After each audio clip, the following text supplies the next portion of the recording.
estamos encerrando mais uma eletiva, mais um desafio proposto e brilhantemente executado. Dentro das disciplinas de eletiva, nós podemos ampliar o nosso conhecimento e aprendizagem. E quando é atrelado ao projeto de vida, se torna muito eficaz. Em nossa eletiva NET Física, voltamos ao século XIX e pudemos conhecer um pouco mais sobre as criações dos irmãos Lumière. Mergulhamos dentro das câmeras analógicas, conhecemos um pouco sobre suas estruturas e seu funcionamento, a sua aplicação dentro da física óptica. Como foi fascinante conhecer Georges Méliès e os seus primeiros trabalhos no cinema, ele, o pai do ilusionismo. Foi fascinante adentrar ao cultural e cinematográfico americano e mundial. Fomos até os HQs, conhecemos um pouco sobre suas origens, sobre os seus personagens descritos e o contexto histórico em que cada um foi criado.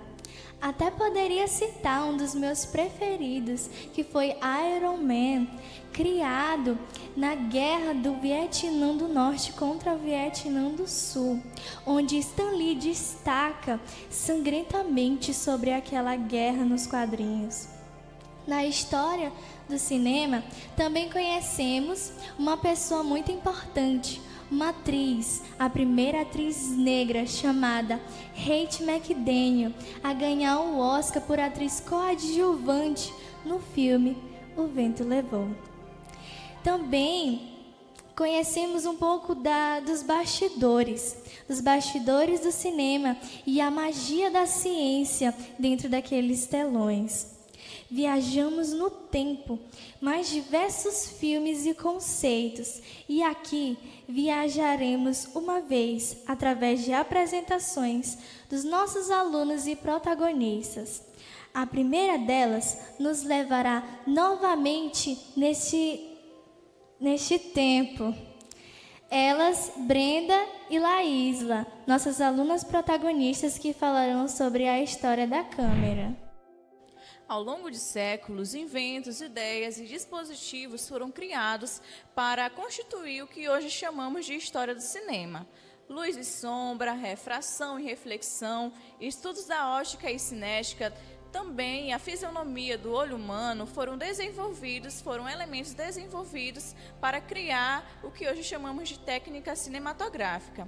Iniciou-se com o teatro de sombras, onde eram projetadas sombras em paredes ou telas de linho que retratavam animais, figuras humanas, cenários e recortes de objetos. Posteriormente veio a câmara escura, onde se consistia numa caixa que possuía um pequeno orifício em que entrava a luz e produzia no interior da caixa imagens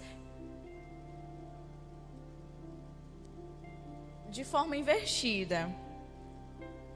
E posteriormente também veio a lanterna mágica, onde era constituída por uma caixa cilíndrica que possuía uma vela que projetava imagens desenhadas em uma lâmina de vidro. Sendo assim, a lanterna mágica foi grande atração urbana e também muito utilizada no ambiente acadêmico. Obrigada, Laísla. E agora é com você, Brenda Vieira. A partir de 1832, Joseph Antoine criou um instrumento conhecido como fenocitoscópio. Esse instrumento constituía de várias imagens de um mesmo objeto, só que em posições diferentes, que era desenhado em um disco, e a partir do momento que girava, dava a sensação de que estava se movendo. No mesmo século, outras grandes invenções foram criadas para a aproximação da criação do cinema. Uma delas ficou conhecida como a fotografia, criada inicialmente em 9 de maio de 1816 por Joseph Niepce. A fotografia foi vendida comercialmente a partir de 1839, mas a sua ajuda só veio realmente para o cinema 50 anos depois. No final daquele século, outras grandes invenções vieram, como o praxinoscópio e o fuzil fotográfico, criado primeiramente pelo francês Charles Emily em 1877. Era um aparelho circular que apresentava várias imagens que, ao girá-lo, dava a sensação que também estava se movendo. Vendido comercialmente somente para suas residências, mas a partir de 1888 fizeram em uma proporção maior que abrangia grande público, que ficou conhecido como teatro ótico. E agora, prosseguindo com as apresentações, é com você, Frank Raposo. O primeiro relato de exibição cinematográfica foi feito em 1895 pelos irmãos August Lemmer e Louis Lemmer. Eles se basearam no cinetoscópio de Thomas Edison e inventaram o cinematógrafo, utilizando um mecanismo de uma máquina de costura. E esse dispositivo era 3 em 1, ele filmava, relatava e reproduzia. Com a ajuda desse dispositivo, os irmãos organizaram uma apresentação em Paris, no Salão Grand Café, com aproximadamente 30 pessoas. E foi um sucesso para a época. O filme reproduzido foi A Chegada do Trem à Estação. Era um filme de 1 minuto, era preto e branco e mostrava um trem chegando à estação. Já no Brasil, o primeiro filme exibido foi em 1896 e, na verdade, não era um filme. Eram 8 filmes, cada um com 1 minuto de duração. E foi exibido no Rio de Janeiro. E falando em cinema, eu não posso deixar de citar o cinema mudo, que foi uma das maiores atrações nas décadas de 20 e 30. E falando de cinema mudo, eu não posso deixar de falar de Charlie Chaplin, que foi uma das figuras mais importantes para o cinema mudo, por suas mímicas e comédias pastelão. Seu nome é sempre relacionado ao cinema mudo. E outro nome importante nessa história é George... Era um mágico que vivia em Paris, na virada do século XIX. Ele pegou parte da fábrica de calçados que sua família tinha. Ele pegou, vendeu e comprou o Teatro Houdini, que pertencia ao próprio mágico Houdini. Um pouco tempo depois, ele aprendeu no teatro a ser um bom ator, produtor, diretor, roteirista e cenógrafo. Um tempo depois, ele foi ver a exibição dos irmãos Lumière.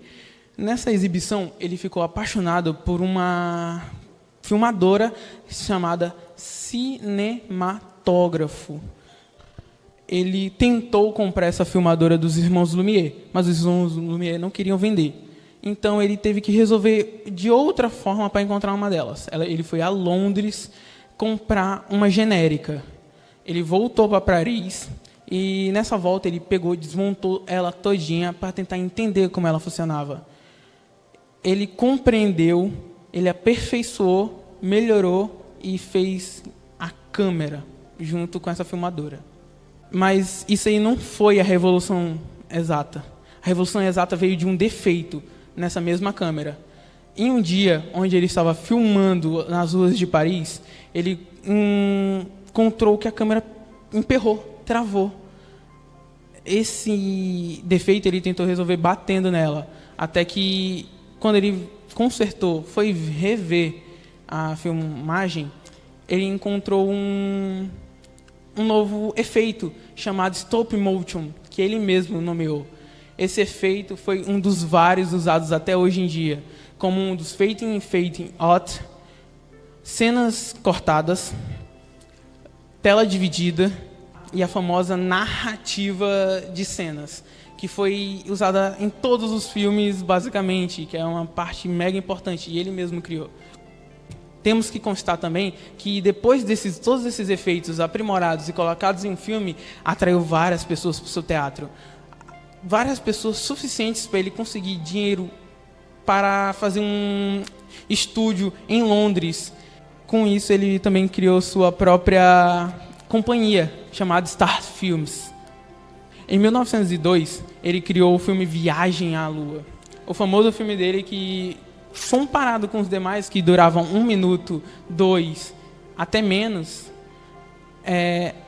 foi estrondoso. Ficou 14 minutos em cenas, impressionando com seus efeitos diferentes, sua forma diferente, tudo diferente do comum. Ele impressionou a todos e foi um grande marco da época.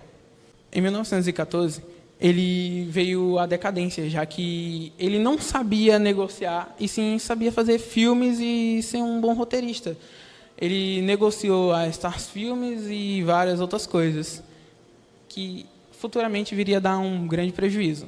Mas o prejuízo de verdade aí foi com a Guerra Mundial, onde soldados franceses pegavam várias partes de filmes, queimavam e faziam botas para eles, para poderem ir para a guerra. E em 1923, chegou o ponto onde ele realmente ganhou a decadência, perdendo a Star Films e seu próprio estúdio, e ele teve que voltar para Paris em uma estação de trem, onde ele comprou uma lojinha de doces e viveu a sua vida a partir de lá. Muitas pessoas queriam saber onde via George Miller, e eles encontraram ele na mesma estação, vendendo seus doces, e levaram ele para fazer uma grande homenagem a ele, já que ele foi um grande revolucionário da época. Antes de tudo, falar sobre a minoria no cinema. O cinema é inclusivo para todos. Falar sobre essa temática mexe muito com a concepção das pessoas e com o ponto de vista que elas vão adotar depois desse vídeo. Como, por exemplo, os LGBTs, que a partir do ano de 2017 que ganhou notoriedade nessa indústria audiovisual e vem ganhando mais espaço durante os anos, como no racismo, enfrentado também pela atriz já citada Hattie McDaniel, que para frequentar lugares onde apenas pessoas brancas frequentava, precisou de autorização para ganhar sua premiação do Oscar como atriz coadjuvante. As mulheres também sofrem muito na indústria audiovisual por conta do baixo salário e pela objetificação do corpo da mulher. Isso só nos mostra o quanto ainda podemos melhorar por conta de outras etnias que é pouco representadas em elencos de grandes filmes. Obrigada, Camila e Isadora, pela sua belíssima apresentação. Bom, como já sabemos, uma das ideias que mais deram certo no cinema foram os filmes de super-heróis. Mas foi uma longa jornada até que os super-heróis fossem parar nas telonas e fizessem sucesso e quebrassem recordes de bilheteria. A empresa que mais teve sucesso com isso, como todos já bem sabem, foi a Marvel.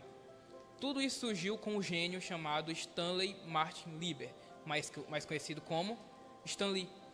Ele começou esse reinado com uma simples revista em quadrinho que fez muito sucesso em plena Segunda Guerra Mundial, Capitão América 1. Que teve grande importância para a época. Por quê?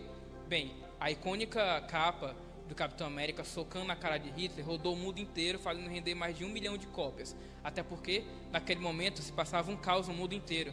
E o que o pessoal mais esperava e precisava era algo que acalmasse seu coração.